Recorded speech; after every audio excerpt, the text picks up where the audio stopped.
હું જગદીશ રબારી, ગામ જોધપુર, તાલુકો બાયડ, જિલ્લો અરવલ્લી, અને સાથે તેજસ મારો ભાઈ અને મારા ફાઈનો ભાણો નિલેશ.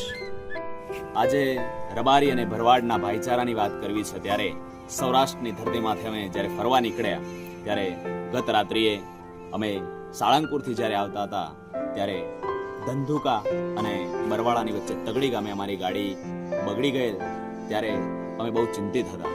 અને એ જ સમયે એક ભરવાડ સમાજનો દીકરો જેને કહેવાય કે આલાભાઈ એ પૂછતો આવ્યો કે ભાઈઓ શું તકલીફ છે. ત્યારે એમણે અમે ઘટના જણાવી ત્યારે ભૂખ્યા તરસ્યા 12 વાગ્યા સુધી અમારી સાથે રહ્યા અને ત્યાં ગેરેજ ઉપર કામ કરાવ્યું. ત્યાંથી અમે નીકળ્યા તે છેક ધંધુકા સુધી 10 કિલોમીટર ગાડી ખેંચી. ત્યાં પણ અમારી ગાડી ફરી બગડી. એમણે રાહુલભાઈ, આકાશભાઈ, ધર્મેશભાઈ આવા 7 ભાઈઓને ફોન કર્યા ધંધુકાથી. એ તમામ ભાઈઓ આવ્યા. એટલા માટે જ કહેવાય છે કે રબારી ભરવાડની જે નામ સાંભળતા જ આમ શાન ઊભી થઈ જાય. કહેવાય છે કે ભાઈબંધી એવી કે દુશ્મન પણ વંદન કરે.